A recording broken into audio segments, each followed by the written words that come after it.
Cutting a player is probably one of the hardest things an NFL GM has to do, but business is business. Now on to the list.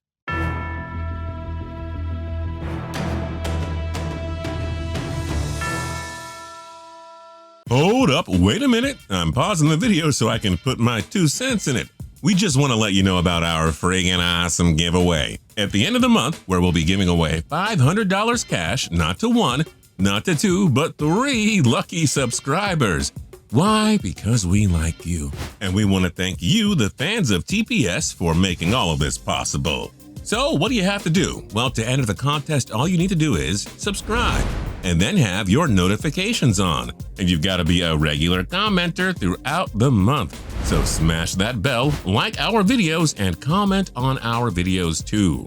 And if you're already subscribed and you have your likes and notifications on, then just like and comment, and you'll be automatically entered into the random draw. So now you know what to do. Good luck to all yins out there. The NFL salary cap forces teams into making difficult decisions. You simply can't keep all of your star players together. Sacrifices have to be made. That's how the business side of football works. Here are 15 notable names who are likely to get cut in the 2021 NFL offseason.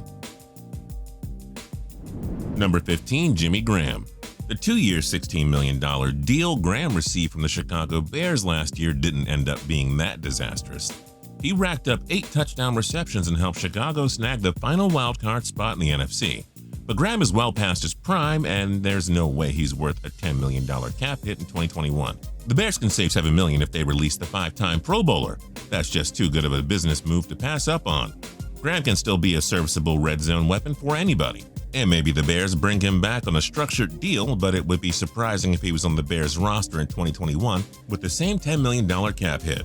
Number 14, KWON Alexander. The workhorse linebacker was a quality trade deadline addition for the New Orleans Saints. And if it weren't for a brutal cap situation, Sean Payton and company would probably love to bring Alexander back. But New Orleans can save a whopping $13.2 million if they release Alexander, who has 2 years left on the $54 million deal he signed with the San Francisco 49ers in 2019 free agency.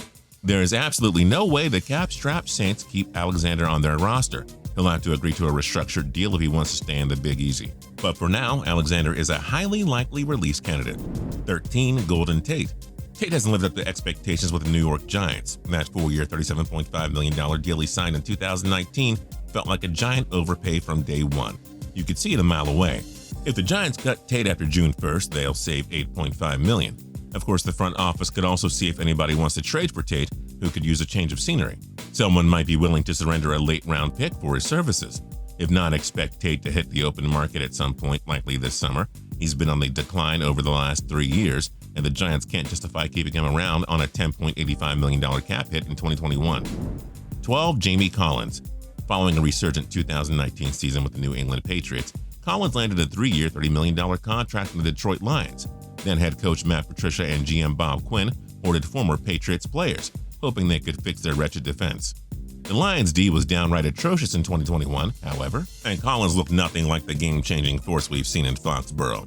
New Lions head coach Dan Campbell and defensive coordinator Corey Undlin will make drastic changes to this unit. That could mean releasing Collins and other pricey underperforming veterans. The Lions would save $2 million if they cut Collins after June 1st. That feels like a wise move if they aren't able to find a taker for him. Although it'd be a classic Bill Belichick move to reacquire Collins for a third Patriots stint.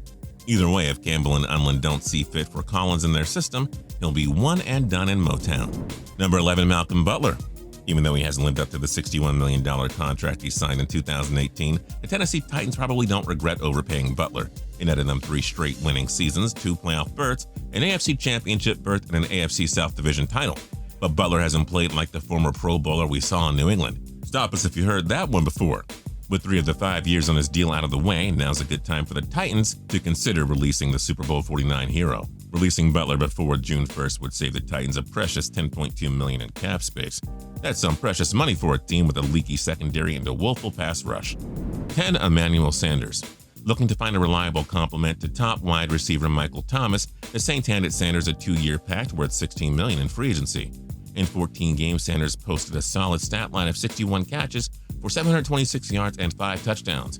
But just like the case with KWON Alexander, New Orleans has a difficult cap situation to work through, and they'll have to make some sacrifices.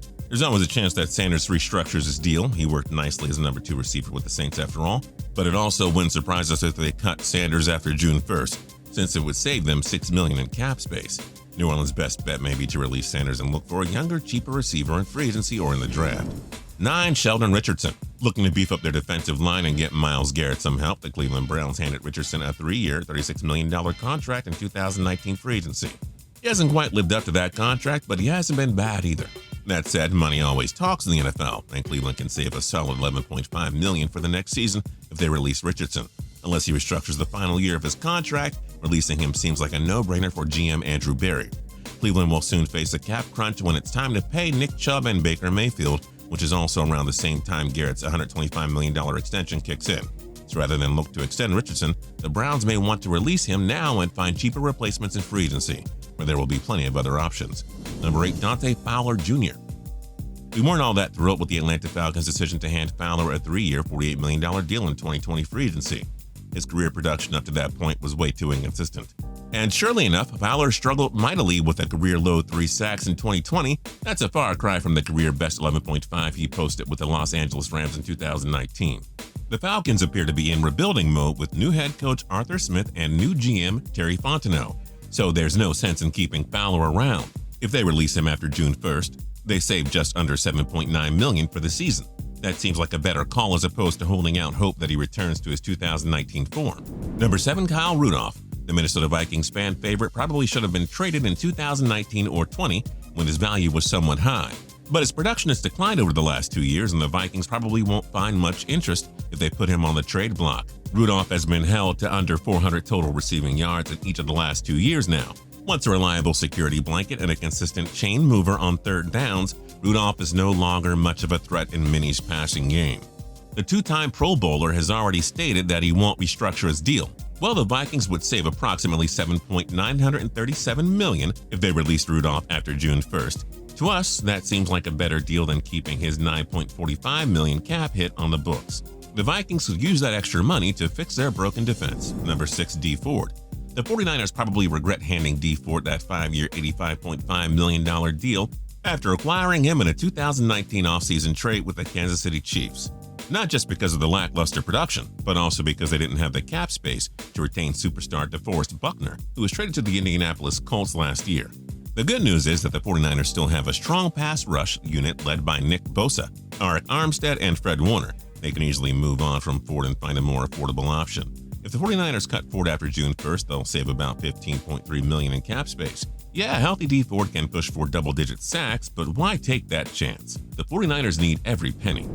Number 5, Alex Smith. Smith pulled off one of the greatest comeback stories in history. 2 years after suffering a career and life-threatening leg fracture, Smith returned to the field and won 5 of 6 starts to help the Washington football team win the NFC East. Smith rightfully won Comeback Player of the Year honors after his inspiring return to football. And though a lot of us would like to see him return to DC for an encore in 2021, we're not sure if Ron Rivera and the front office feel the same way. Having Smith on the field was awesome and all, but he wasn't all that effective. He had just 6 touchdown passes against 8 interceptions, averaging 197.8 yards per game. Washington is basically ready to win, with one of the NFL's best defenses led by Chase Young. Yes, we can't believe we're saying it, but they're ready to win Super Bowls. Rivera hasn't exactly given a full vote of confidence to Smith. His age, injury history, and inconsistent production will likely lead Washington to looking into other options, whether it be trading him, free agency, or at the draft. If they cut him after June 1st, they saved $19 million to be exact. Number 4, Jamison Crowder. The crafty wideout has been a fine addition to the New York Jets. Crowder totaled 137 receptions for 1,532 yards and 12 touchdowns through his first 2 seasons in Gotham. But the Jets have a brand new coaching staff led by Robert Saleh, and their relatively weak roster could use an overhaul. The Jets need to add some legitimate weapons to their offense. Cutting Crowder saves around $10.4 million in cap space, and that money could be used to pursue a top-flight free agent wideout like Allen Robinson or Juju Smith-Schuster, or the Jets could even try to trade for someone like Odell Beckham Jr. Crowder isn't really a number 1 receiver, and the Jets may be better off rebuilding that entire offense from scratch. In that sense, cutting Crowder makes a lot of sense, especially if the Jets manage to land one of the big fish wideouts in free agency. Number 3, Zach Ertz. Last offseason, the Philadelphia Eagles refused to give the Pro Bowl tight end an extension, and after a down 2020 season, it's hard to envision him coming back to Philly for another year. A trader release is going to happen this offseason. There should be a market for ERTZ, who still has plenty of football left in him. But if the Eagles can't find a trade partner, they'll surely be happy to release ERTZ, since it would save them approximately $4.7 million. ERTZ's run in Philly was highlighted by a Super Bowl 52 championship, and while it would be a big loss for Philly, you just know there will be plenty of teams lining up at Zach's doorstep, hoping for a shot at signing the game-breaking tight end. Number 2, Jimmy G. Garoppolo has been an above-average quarterback for the 49ers, but his injury history is concerning, and Kyle Shanahan can make it work with a lot of other quarterbacks out there. The fact of the matter is, if the Niners really want to compete for a Lombardi trophy, we firmly believe they need to make an upgrade at the position. Just look at what the NFC West rival Los Angeles Rams did. Trading or cutting Jimmy G saves the 49ers a cool $24 million. That's a big chunk of money.